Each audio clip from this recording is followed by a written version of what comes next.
Hello, welcome back. Mr. Wakefield here, looking at section 7.3 now in chapter 7.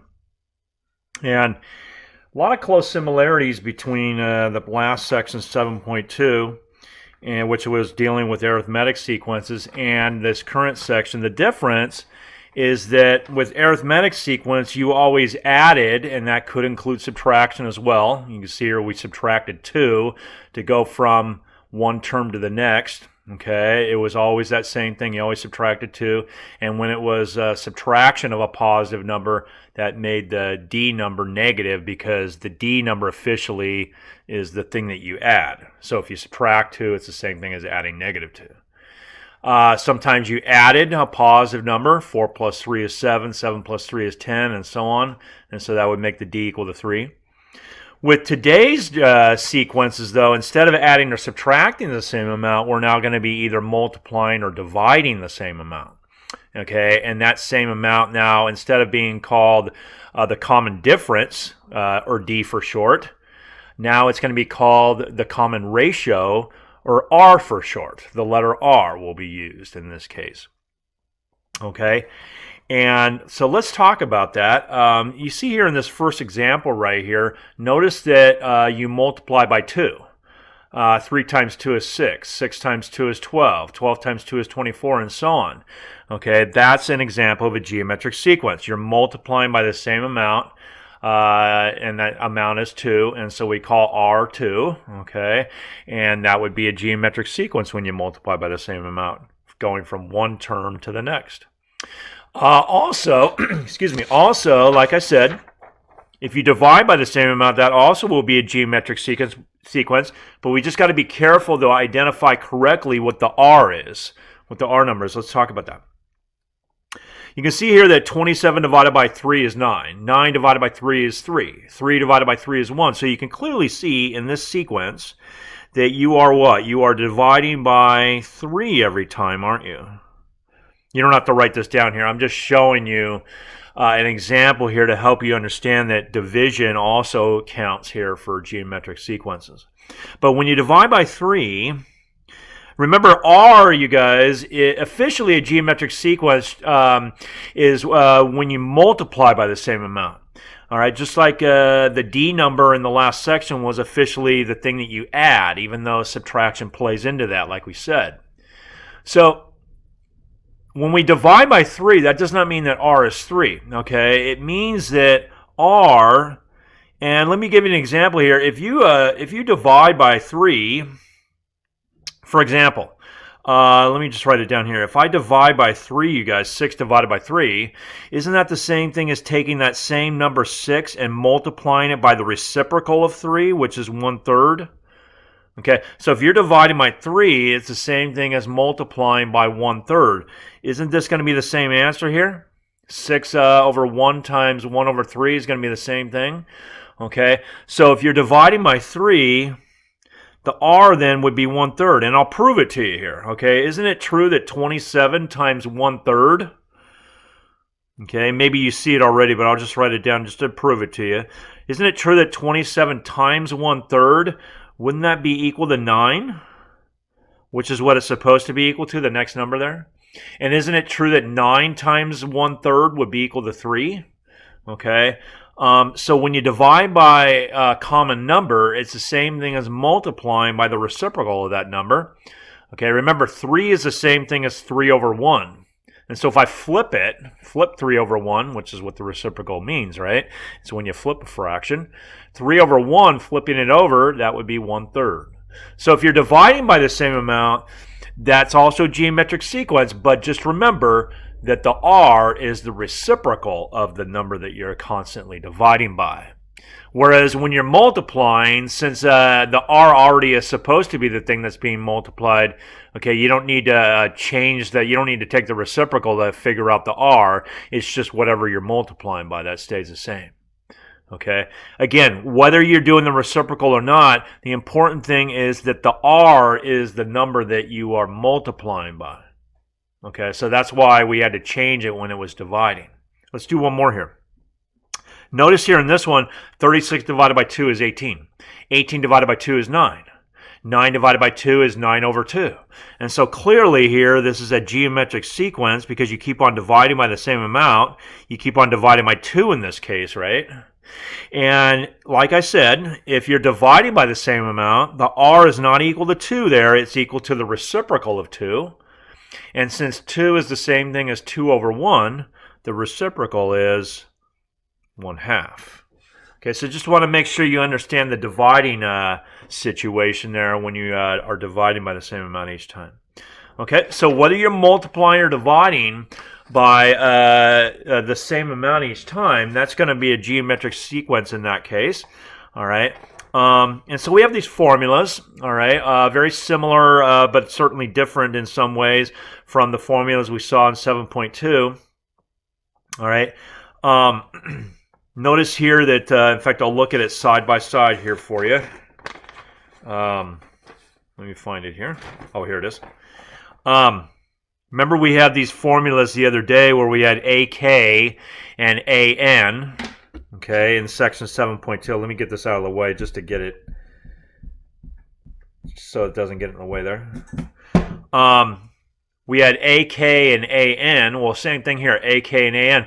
And it's the same thing as before. If you're trying to figure out a specific term in the sequence, like, for example, let's say you're trying to figure out A sub 5 or something like that, or A sub 7, okay, then you'd use this. And then if you're just trying to figure out the function formula A sub n, then you'd use this one. But you can see there's a very close relationship between these two. The only difference is that you have a K here and you have an N here. And so therefore this is the K here and this is an N here on the other side of the equal sign. Okay. One very close similarity though, remember we said that if you have AK and then AI, when we had that over here, see how AK came first and then the AI comes second, and then you subtract in the same order right here. AK, AI, K minus I. Okay, same thing here. AK, AI, K minus I. You subtract in the same order. It's just that now it's the exponent instead of being this bracket here. Okay, same thing happens down here. AN, AI, N minus I. Okay, just like in the arithmetic sequence formula. AN, AI, N minus I. Very close relationship between these formulas. Okay, but instead of a D, you now have an R, and now the K minus I is an exponent. Okay, but definitely some similarities too, as you can see there. So we're going to use those formulas. We're also going to have a sum formula, okay, just like we did with the arithmetic sequences. So anyway, let's jump right into it. One more thing I want to say, though, before I do jump into the first problem here, which is down here at the bottom, number 1, is these arithmetic sequence strategies I showed you in the last section. Great news here, you guys. Those strategies work also for geometric sequences, all right? You can follow these same exact strategies. You don't have to learn a new set of strategies. The only difference is that wherever you see the letter D right here in this explanation, that's meant to be R if you're doing a geometric sequence. So the way this reads would be, if you know any two different terms in a geometric sequence, you can use these to find R. Okay, and then once you know R, along with at least one term in the geometric sequence, you can use these two things to find any other term in the sequence and also to find AN. So for geometric sequences, it's exactly the same thing except for it's R instead of D. That's it. Okay, and so we're going to keep these strategies close by here because we're going to be able to use them. All right, now as we learned in these strategies, in particular the second one here, we learned that when you know R and at least one other term, you can figure out anything else. You can figure out any other term in the sequence, and you can figure out the function formula for the sequence as well, AN. What does it ask for here?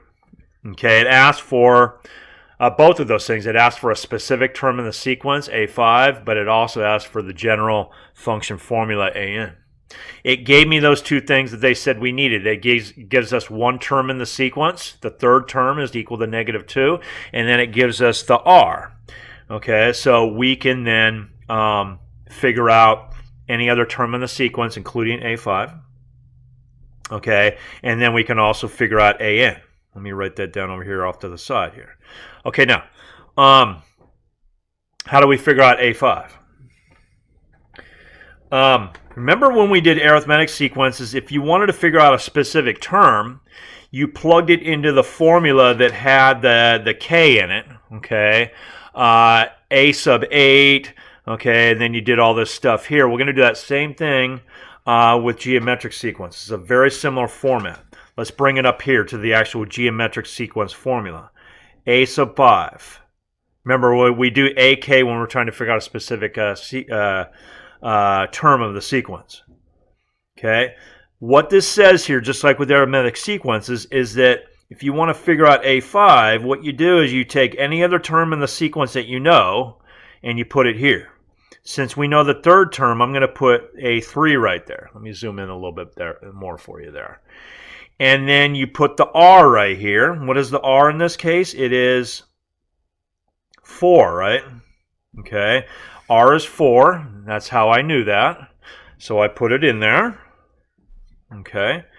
And then, by the way, I put a bracket there partly because I really want to make sure that you realize that this is AI times R. All right, we're multiplying this term right here, A3 times whatever the R is.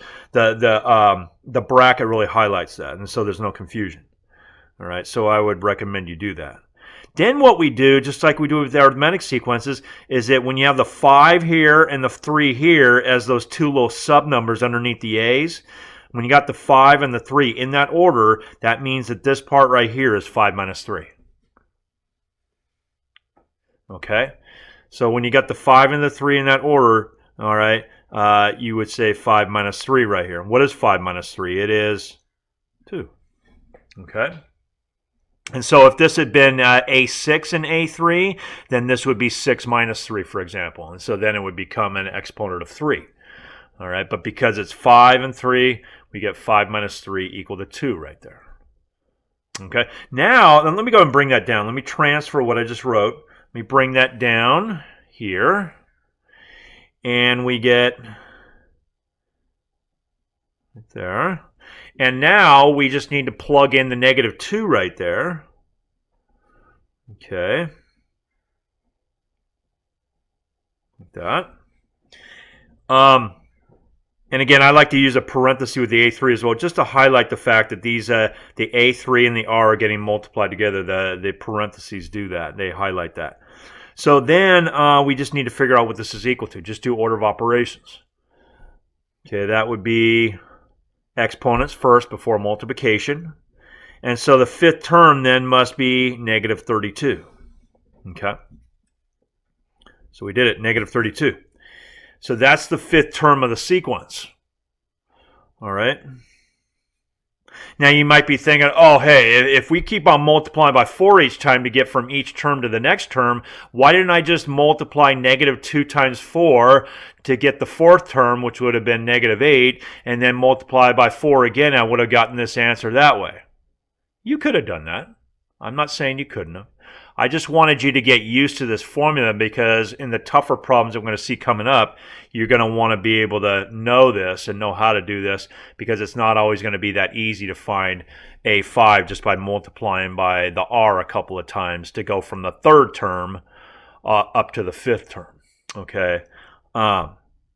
So that's why it's a good idea to get used to this, even if you don't have to do that on all problems, because there's an easier way. Okay, now for the AN, again, same thing as it was over here, you guys. You take any other term that you know. This is one way to do it. I'll show you another way as well, and I'll tell you why. We're going to look at the other way in a minute. But because I know what the third term is, again, I put that there just like I did up here. Okay, and then I put the R in there. But the difference is that instead of having 5 minus 3 for my exponent, I'm now going to have n minus 3 for my exponent. Okay? So again, exactly the same as this one up here, except for instead of the 5, you have the n. That's the only difference. So instead of 5 minus 3, we now have n minus 3. Okay, and that's your exponent. So let's bring that down. Okay, so bringing this down, from what we just wrote down at the top of the sheet there. We get, there we go, right there. And then I plug in the A3, the -2, just like I did over here. Same thing. And this is a perfectly legitimate answer, you guys, right here. Okay, perfectly legitimate answer. You could circle that and move on to the next problem. That's the AN formula. Okay, just make sure you plug in everything. You shouldn't have any A's in the answer there. All right, the A should be replaced by something. The R should be replaced by something. Okay, you should have only, just like with any function, you guys, if the variable is n, just like if you have f of x and x is the variable, if you have an, then n should be the only variable in your final answer when you're figuring out an.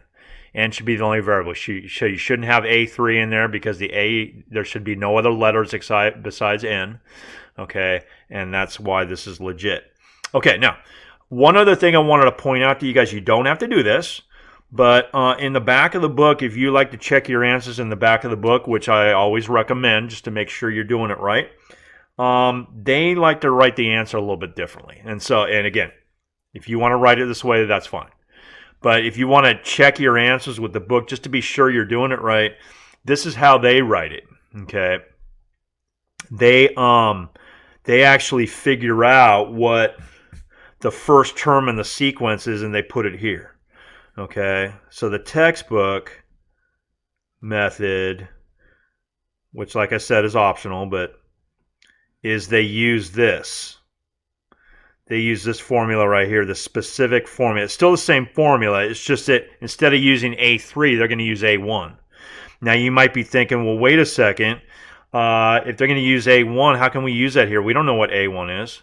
That's true, but we could figure out A1, though. Okay? But if we are going to use A1, then since this is n and since this is 1, the exponent would be n minus 1. Okay, just like if you have n and 3, you've got n minus 3 as your exponent. If you've got n and 1, n minus 1 is the exponent. Okay, so the only thing you got to do then is figure out what A1 is. All right, how can you figure out A1? The same way we figured out A5. All right, how do we find A1? Same way we figured out A5. What you do is you put A1 right here. You take the term that you do know, which is A3. Okay, and then you put your R in there, which is 4, and then remember what we said. Okay, if you've got the fifth term and the third term, 5 minus 3 is your exponent. So if you've got the first term and the third term, then your exponent is going to be 1 minus 3. Just like 5 minus 3, you're going to have 1 minus 3. And so that's going to be -2, isn't it? Okay, and then go ahead and plug in A3, which is -2. You could have plugged it in right away. I just waited a step there. But what is 4 to the -2 power? Remember, do exponents before multiplication. That would be 1 over 4 squared, which is 1 over 16, wouldn't it? Right?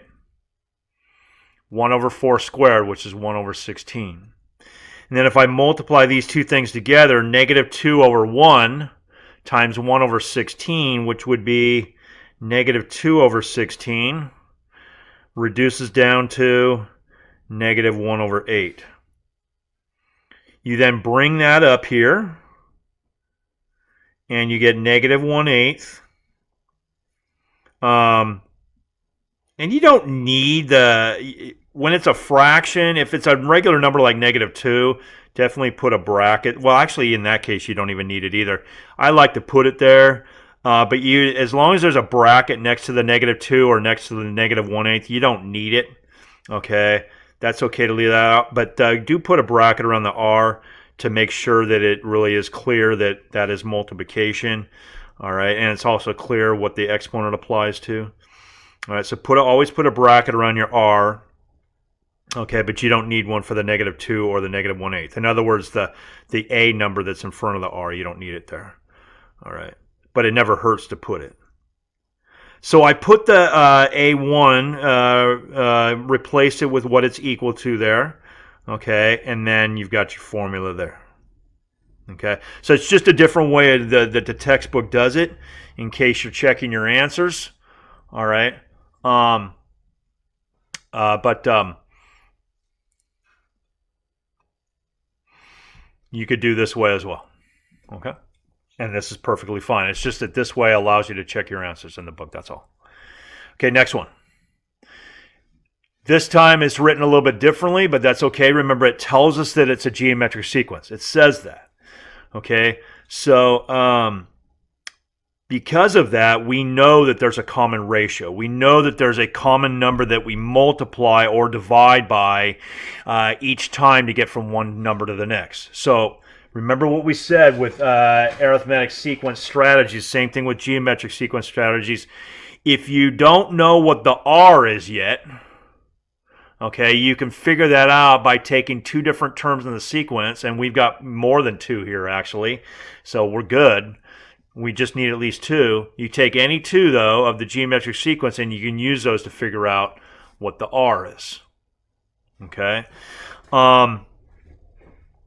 And you could use this formula up here to figure that out, just like we do with arithmetic sequences. You could take any two terms in the sequence that you know and put them into these two spots right here, AK and AI, and then solve for R. But there's actually an easier way to do it this time, okay? Because we know two terms here that are right next to each other, the way to figure out what R is just to simply figure out 3 times what is equal to negative 9/4. That's all you got to figure out. Now, some of you can look at that thing that I just wrote down and say to yourself, oh, I know the answer right away. I can see it. If you know the answer already, then I'm fine with that. Okay, if you don't, that's okay too. Let me show you how to figure it out if it's not coming to you right away. Okay, you guys know that division is the opposite of multiplication. Okay, long ago you learned that when they said, hey, 5 times what is 10, and they actually asked you what number goes here, you knew that the answer was 2, and the reason why you knew that was because 10 divided by 5 was 2. Okay, so you can figure out this missing number by dividing the new number over here by the old number that was being multiplied by it. Okay, so it's the same thing here. If you want to figure out what's being multiplied by the 3, you take the answer, negative 9/4, and you divide it by the number that was being multiplied by that missing R number that we're trying to figure out. Okay, so what is negative 9/4? The new number, okay, not the old number here that you're multiplying by something, but the new number that you get, you put that on top, and then you divide that by 3, okay, and you figure out what this is equal to. Okay, so we divide the second number by the first number, all right? The new number divided by the old number here. That'll tell you what the R is, but they have to be right next to each other in order to do this. Okay. Second term and first term, they're right next to each other. How do we divide these? Well, when one of them's a fraction and the other one's not, you make the other one into a fraction, and then you multiply by the reciprocal of the bottom fraction. What do we get? Negative 9/12. Okay, don't forget that this is negative because this is a negative fraction times a positive fraction. So don't forget about your negative. But then that reduces down to negative 3/4. So that, you guys, is the R. Okay, any two terms that are right next to each other in the sequence, you divide the second one by the first one, no matter which two terms they are. You could have done that with these two as well. You would have gotten the same answer, I promise you. You take the second one divided by the first one, it would have given you the same answer over here, guaranteed. That's what geometric sequences do. It's always going to be that same answer. Okay, so we now know what R is. Okay, what was the requirement for arithmetic and geometric sequences? If you know what R is, and if you know at least one term in the sequence, you can use that to figure out everything you need to figure out. You can figure out A5, you can figure out the AN formula, you can figure out anything you want. Okay, so now, how do we figure out A5 again? Since I could use any one of these terms that I want to. Okay, And again, I know that you can figure out A5 by just multiplying this by R. I get it. But again, I just want to practice that. And you'll see it ends up coming up with the same answer. I want to practice this formula. Okay, it's good practice for later. But what you do in that formula is what? If you want to figure out what A5 is, you put the A1 right here. If that's the one that you're going to use, you don't have to use A1. You could use A2 or A3, any term that you know. And we know the first four terms. Any of those will work then. But I'm going to use the first one here, A1. Then I put the R right here, which is -3/4. And then what's the exponent going to be, you guys? Well, since this is A5 and A1, that means that the exponent is going to be 5 minus 1. And there it is right there. Okay. So let me transfer that work down here. Okay. -3/4 to the 4th power. Plug in the A1 number. Okay. In fact, I'll go ahead and plug that in now to save myself a step. Okay. And again, like I said, you don't need a bracket around that. As long as there's a bracket around the R. You could put a bracket around the 3 if you want. And then do order of operations. Okay, order of operations says to do exponents. Actually, it says to do parentheses first, but that's just a single fraction in there that's already in lowest terms. So the parentheses is done, okay, since there's just one number in there, basically. A lowest terms fraction would count as a single number there. You don't have to divide here. You can keep it in fraction form. But then I take the exponent before the multiplication. What is -3/4 taken to the 4th power? Again, you have to put that negative inside the fraction before you take it to a power so that the negative will not be forgotten about, okay, when you do that. So it won't get ignored. And then you just take as we reviewed in the prerequisite review packet, all right, that's how you take a fraction to a power like that.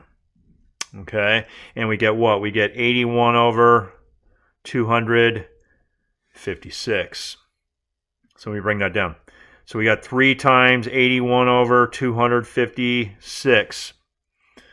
Remember, when you're multiplying a fraction times a whole number like 3, okay, you make the 3 into a fraction, and then you could try to cancel right now. I can tell you right now nothing's going to cancel. So I'm just going to go ahead and multiply, since that's what I do after I'm done trying to cancel. And my final answer then would be multiplying the tops and the bottoms of the fractions together. 243 over 256. Oh, but I really want to make that into a decimal in my calculator. No, don't do that. Don't do that. Because this is going to be one of those decimals that covers your entire screen. Okay? And that typically means that it's a rounded off decimal. Okay? And so we don't ever want rounded off answers, okay, unless the problem says it's okay. And even then, typically, we've seen some exceptions, but typically, even in that case, when they tell you to round it off, they just mean the final answer. Okay, in this case, this is the final answer for A5, but still, they don't say anything about rounding off in here, so keep the fraction intact if the decimal equivalent in your calculator is a decimal that covers your whole screen. Okay, keep it as a fraction so that it's an exact answer, not rounded off. Now AN, they asked for AN as well. Okay, again, you don't have, or pardon me, actually, you know what? Remember I said in the last problem that the textbook likes to use the first term? Well, actually, this time we already know the first term, so we don't need to do like an alternate way this time like we did. We did 2 different ways here over here. And again, that was optional to do it both ways anyway. But since we know the first term, we can make it look exactly like the textbook's answer right away anyway. Okay, but like I said, both of those ways that we did it in the last problem were fine. But the textbook likes to do what? It likes to do the A1 here, okay, instead of A2 or A3.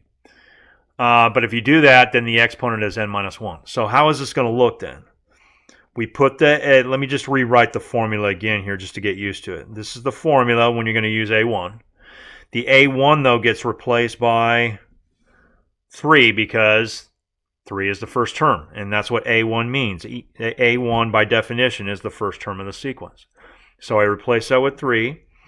I then put my r in there, put a bracket around like we talked about, and then the n minus 1. There we go. And so that is an introduction there to geometric sequences. Let's keep going here on the back side of the worksheet now. All right. More of the same stuff here. It gets a little bit more complicated with the actual numbers we're using, but it's still the same process. Notice here it just gives us 2 terms in the sequence.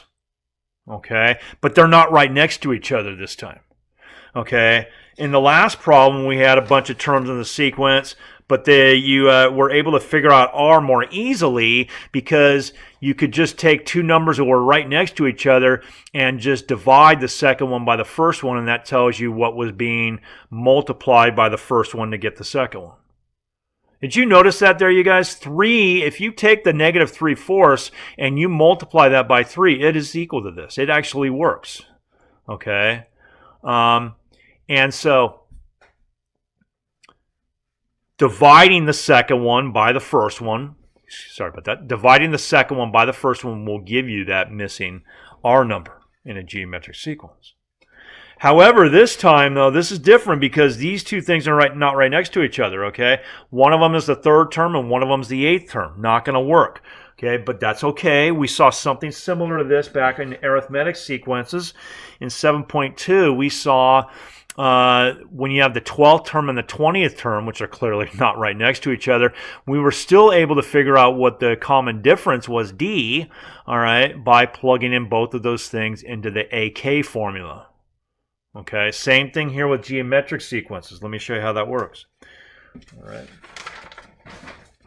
So let me pull out just so we can put it side by side here. Here's the AK formula from the front side of your worksheet right there. Make it a little bit easier for you to read there. There we go. And so,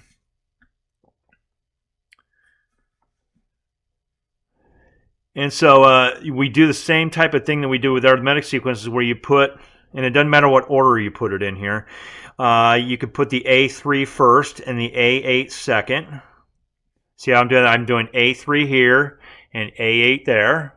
But if you're going to do it in that order, that's okay, as long as you do the subtraction in the same order. So if it's A3, A8, then you're going to want to do 3 minus 8 right here.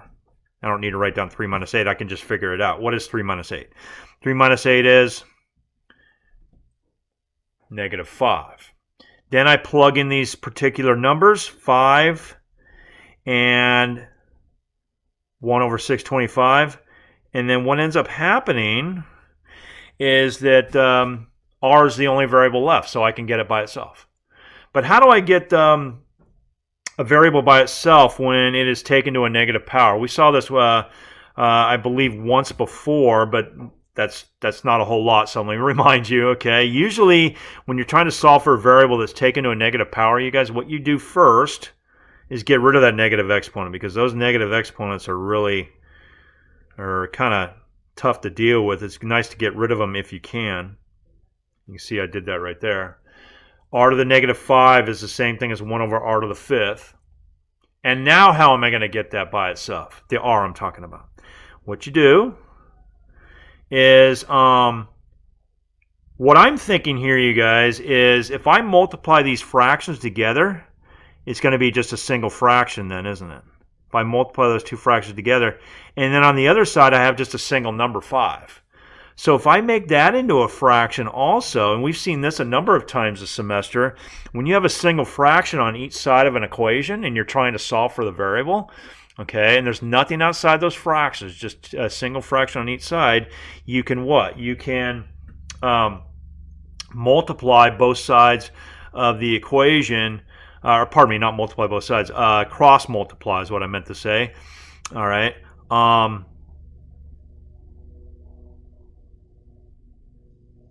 If I cross multiply, I get that right there. Okay.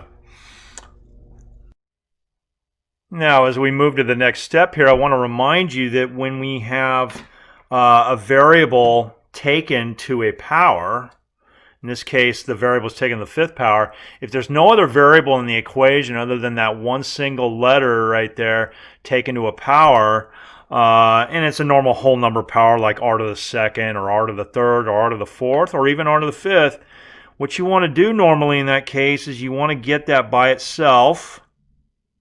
Okay, and when you have something that you want to get by itself and it's being multiplied by something else, and that's all, it's just that that thing that you're trying to get by itself being multiplied by something, you then what? You then divide that out to get that red box by itself.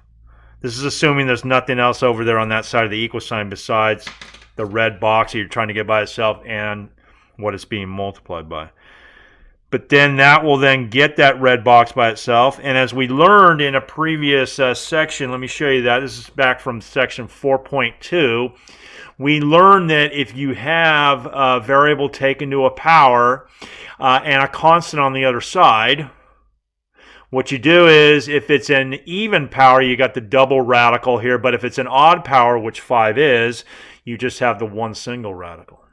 So if you have r to the fifth equal to this fraction, then that means that the r, basically the exponent cancels out and it becomes the root here. So r to the fifth becomes r, and then this becomes the fifth root of that fraction. Let me write that down. So that the constant now on the other side, let me rewrite the whole thing here so you can see it better. So there's your fraction. Okay. If you have r to the fifth equal to the fraction, it then becomes what? R fifth root of, and again that was from section 4.2 if you want to look at that again. But r to the fifth becomes r with the fifth root of that constant that's on the other side. All right. And now you have r by itself. Now you might be wondering, man, that looks nasty right there. Well, thankfully, and it's okay to do this if it's not a decimal that covers your entire screen, okay? But if you put that fraction in your calculator right now, okay, and you can put this whole thing in there if you want, but remember, you got to figure out the inside of a radical first before you calculate the radical. But because we just need to know what r is equal to, you can put this whole thing in there as well. Either way. But I'm going to figure out what the inside of the radical is equal to first. And you're going to find out that, see how it doesn't cover your entire screen. So you can figure that out first. Again, I didn't round anything off because it didn't cover the whole screen. So this is all perfectly accurate. No rounding off. It's completely exact. And then what is the fifth root of that? Okay, how do you figure that on your calculator? Okay, the typical scientific calculator is going to have a square root button on it. Okay, it's right above the x squared key on this one. But then it usually has a square root with a little x in there. It looks like an index number. All right, I apologize, it's kind of hard to see there, but look for a square root, or not a square root, but a radical symbol on your calculator with the little x there, where the cube root or the fourth root would usually go. That little number there outside the radical that tells you if it's a cube root or fourth root. Look for that button. And then on the two-line calculator like this one, what you do is you would activate that button. Since it's above the key there, you hit the second button, activate that. And, oh, excuse me, I forgot to do one thing first. In this calculator, you got to hit the 5 first, since it's a fifth root. You hit the 5 first. If it had been a fourth root, you'd hit the 4 first. And then you activate that button. Okay, get that on the screen there. There it is. So it's telling you to take the fifth root of something. And then you then put in that decimal that we just figured out, because that's the inside of the radical. And what is this equal to? Pretty simple little answer there, right? 0.2. Let me write that down. Okay, so that's how you'd figure out r right there. Okay, again, that does not cover the entire screen. That's completely exact, so you can use that decimal and it doesn't cover the whole screen. If you have a one-line calculator, it's almost the same thing. All right, again, look for that button there that I was talking about. In this case, in this calculator, it is right above the YX key. You can see there's a radical with a little X there for the index number outside the radical. That tells you what kind of root it is. So in this calculator, though, you hit the inside of the radical. You type the inside of the radical first. Like it is so often true, the one-line calculator, you enter stuff backwards from the way you enter it on the other calculator. Then you hit the button. You activate that button with the little X outside the radical. I hit that button. Okay, I've already hit it. And then you hit 5. Okay, so the 5 goes after you hit that button instead of before, and you can see it gives you the same answer. So on the one-line calculator, you put the type of root that you have, in this case the 5th root, after you hit that radical button. Okay, either way, we get that that R right there. So now that we know what R is, finally, after all that, okay, as you guys know, if you know at least one term in the sequence, and in this case we know 2 different terms, the 3rd one and the 8th one, so it's our pick of which one we want to use, we can then use that information along with R to figure out anything else, okay, including the first term. That's all they wanted to know here, is they wanted to know what R was, and they wanted to know what the first term was. Okay, how do we figure out a term in the sequence? If we know what R is and we know at least one other term in the sequence, same way we did on the front side of the worksheet, okay, using this formula right here, okay? Let's take a look at it.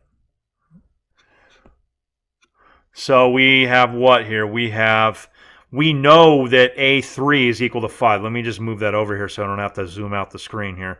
We know that A3 is 5. I could have used A8 as well, but it's easier to use 5 instead of that fraction that the 8th term is equal to in the problem. So I'll put the 5 in there in just a minute. I just want to emphasize again how this sets up. Can't practice that enough. The R is equal to 0.2. Put that in brackets there. And then I'm going right off of this formula right here. A1, A3. The R is plugged in. And then since I have A1 and A3 in that order, that means that the R is going to be, or pardon me, the exponent is going to be 1 minus 3 in that order. 1 minus 3 again is -2. So then we plug that in. Okay, we plug in the A3, that is, which is 5. Remember, there's no variables in this, so we could figure this out. There's no variables getting in the way. Okay, how do we figure this out? If you're not comfortable putting a negative number in your calculator, and we could do that, but if you're not, you could also just say 5 times 1 over this squared, and then you can figure out what the fraction is equal to before you multiply by the 5. Okay, remember when you have an order of operations problem like this is, because there's no variables in it, we're just trying to figure out what it's equal to. If you've got a fraction, figure out what the fraction is equal to, okay, by figuring out the top and the bottom, okay, put it in lowest terms, and then do order of operations on it, okay, meaning multiply by 5 after that. So what is that? That is 1 over, if you put 0.2 squared in your calculator, you would get 0.04. So you don't need to put that in lowest terms when you got a decimal. You can just leave it like that. All right, so we figured out what the fraction was equal to. Okay, we took it as far as we needed to take it. All right. Theoretically, you don't need to put it in lowest terms before you do the rest of the order of operations, just so long as the final answer is in lowest terms. That's what's important if it ends up being a fraction in the answer. So then we multiply these together and we get 5 over this right here. And what does that equal to?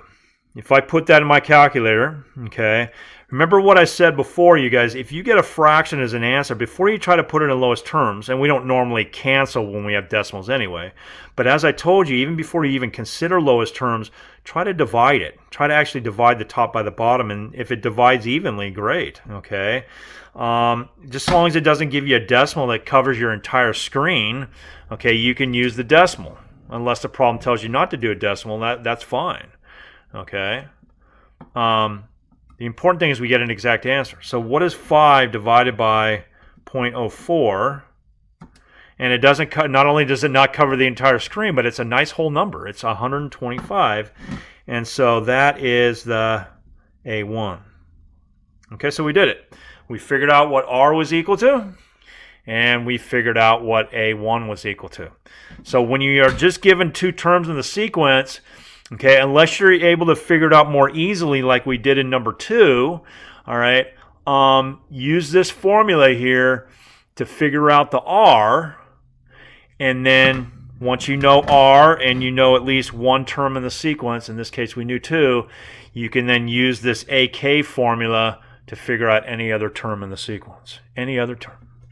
And so that is basically how we figure out terms in the sequence. Okay, but what happens now if we have to figure out the sum now? We did a similar thing with arithmetic sequences, and so we need to do that same thing here, okay, with geometric sequences as well. Okay, here's our formula. We only have one for geometric. Arithmetic sequences, remember, we had two different formulas, and you were allowed to choose whichever one you wanted to use. Here we just have one, okay. This problem is going to get a little bit complicated, okay, not because of the formula. The formula is not that hard to use. It's figuring out what the answer is after we plug everything into the formula, okay? It says here that the sum of the first n terms, in this case it says the sum of the first 10 terms, so that means that the n will be equal to 10. Okay, the n will be equal to 10. Again, if the problem had said, "Hey, figure out the sum of the first 20 terms," let's say it had said that, for example, then this would be n equal to 20 in this formula here. Okay, but because it's the first 10 terms, just like with arithmetic sequences in the last section, this is going to be s sub 10, which means that the 10 is going to go here as the exponent. Just n in the exponent this time. Okay. So let's look at that formula. Let me write it down. So S10, I'm just going to go right off of the formula here. Okay, let me go ahead and make it easier to look at here as we're doing the problem. Okay. So S10 means what? It means that I need to figure out what A1 is. Good news, I already know what it is. This tells me that the first term of the sequence is 12, and so that means that A1 is 12. Okay, so 12 is going to be that first thing that you plug in. Okay. And then we got what? 1 minus, and then what's the R? Well, we still got to figure that out, don't we? We can figure that out, though. Remember we said that if you know two terms that are right next to each other in the sequence, you can figure out what R is automatically, assuming it's a geometric sequence, of course. Then there would be no R to figure out. But because it's geometric, we can take one term and divide it by the previous term to figure out the R. So what is negative 4 divided by 12, you guys? If you put that in your calculator, it gives you a decimal that covers your entire calculator screen, so don't use that. Okay, so because I don't want to use that decimal, I just need to keep this fraction and put it in lowest terms. And if I do that, it's negative 1/3. Okay? This is where it gets a little bit messy, okay? But we'll be careful. We'll get through it, all right? Then the 10 is the n, right? In the formula here, the n is 10 because n is telling you how many terms you're adding up. It's that little number underneath the S there. And then what's underneath that? Underneath that's a little bit simpler here. It says 1 minus R. Remember, R is negative, you guys. So when you subtract, the subtraction is already built into the formula, right? So if you're subtracting a negative, That's the same thing as adding. So 1 minus negative 1/3 would be the same thing as 1 plus 1/3. I'll get to that on the next step here, but it is 1 plus 1/3. Unfortunately, this is a fraction that is not allowed to be converted to a decimal. Okay. So because of that, that's why it gets a little bit tedious to deal with this, okay, with the fractions here. But like I said, we'll go through it carefully and slowly here. We have no variables here. That means we do order of operations to figure this out. Order of operations means what? It means to take the top and the bottom, figure out what they're equal to, and then put the fraction in lowest terms if you can. Okay. The bottom, 1 plus 1/3, what is that? 1 plus 1/3 is the same thing as 3/3 plus 1/3. Getting a common denominator. You can't add without a common denominator, right? When you got fractions. What is 3/3 plus 1/3? It's 4/3. Okay, so the bottom wasn't that bad, but it's the top that's going to be an issue. Remember, doing order of operations on the top, you got to do the parentheses before you can multiply by 12. But looking inside the parentheses, we have an exponent and then we have subtraction. Here's where it gets a little bit tough, okay? Negative 1/3 to the 10th power. Put the negative inside the numerator like we talked about. Don't leave it outside, otherwise it won't be taken to the power, and everything's got to be taken to the 10th power that's in the inside of that bracket. Negative 1 to any power is just going to be equal to either 1 or negative 1. You keep on multiplying by negative 1, it's just going to be equal to 1 or negative 1. But because you're taking it to the even power, it's always going to be a positive answer. So negative 1 to the 10th must be equal to positive 1 then. It's got to be either equal to 1 or negative 1. But because of the even power, it's 1. What is 3 to the 10th? Again, this makes it easier here so I don't have to put that fraction into the calculator. 3 to the 10th is equal to that. 3 to the 10th power. Okay, remember we have the exponent key. We've seen that before. Okay, exponent key. This one on the one-line calculator, at least this one-line calculator. On this one, it's this upside arrow right here. Okay, that'll give you 3 to the 10th. Oh, but it'd be so nice if I could convert this fraction. It's so messy to a decimal. No, I'm sorry. It's not going to convert nicely. Okay, again, we got to be patient here in order to make an exact answer. Okay. How do I do, as I bring this back down into the problem, how do I do 1 I have to subtract now, don't I? After I do the exponent, I have to subtract. How do I subtract those two? Okay, again, you need a common denominator. It looks pretty nasty, doesn't it, to try to do a common denominator on that, doesn't it? But it's not as bad as it looks. Let me show you why. 1 is the same thing as 1 over 1. 1 over 59,049, okay, is what we're subtracting. So we need a common denominator. If one of your denominators is 1, then the other denominator is automatically your LCD, so that's what we need it to be equal to here. Sorry. So I need to multiply the top and the bottom of this fraction by 59,049. Okay. And now I can subtract now that the denominators are the same. And that would be 59,049 minus 1 would be 59,048. Denominator stays the same. Don't worry, we're getting there. Okay, I know it's a tedious process. Let me move that over here. So we end up getting what? We end up getting 12 times this big fraction. Yes, I know it'd be a lot easier to use the decimals, but this is what happens when the problem demands an exact answer. I know it's frustrating a little bit. Okay, again, one more thing we got to do before we figure out what the numerator is. Okay, after you do the parentheses, you then got to multiply by the 12, right?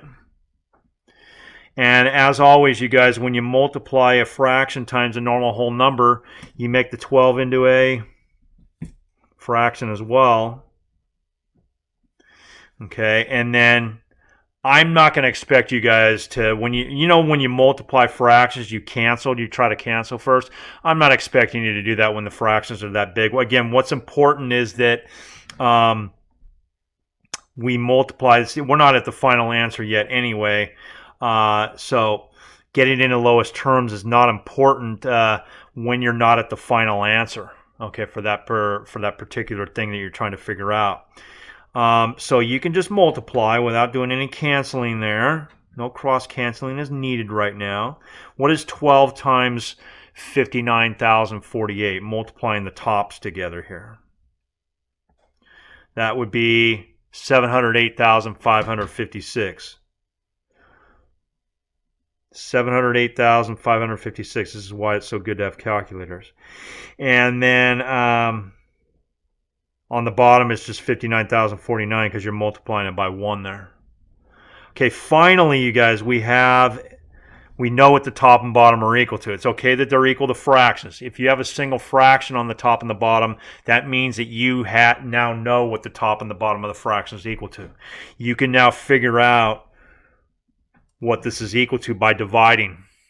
Okay, if you have a fraction divided by a fraction, all right, you can figure out what that whole thing's equal to by doing the reciprocal again, because that's what you do when you divide fractions.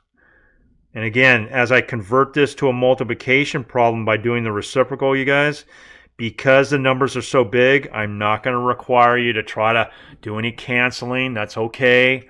All right. Just multiply it. If I multiply that together, the top and the bottom, again, the calculator will do all the work for you here, so that's nice. The top is going to be equal to 2,125,728. Okay. The bottom is going to be equal to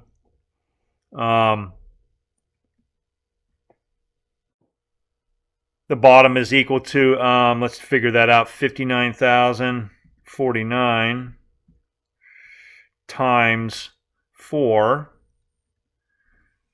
Okay, and there we go. All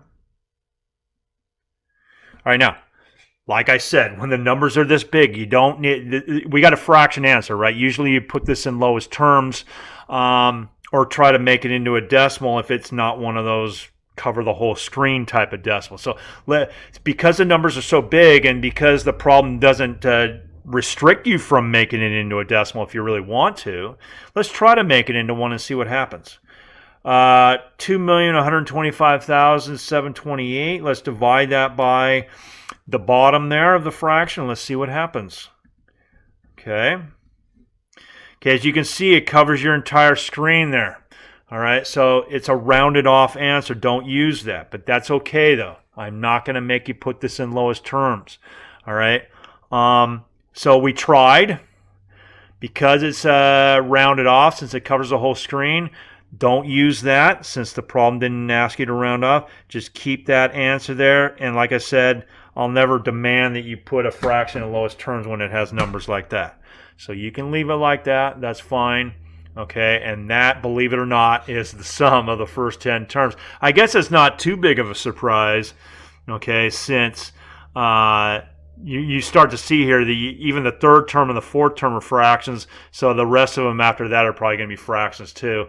All right, so it gets a little bit crazy there with the fractions. All right, okay, I'm going to go ahead and stop the video right there, and we're going to look at these last 4 problems and dealing more with sums of terms in a sequence. We'll see that in part 2 of section 7.3. So in the meantime, let me know if you have any questions or concerns, and we'll see you back for the next video, part 2 of section 7.3.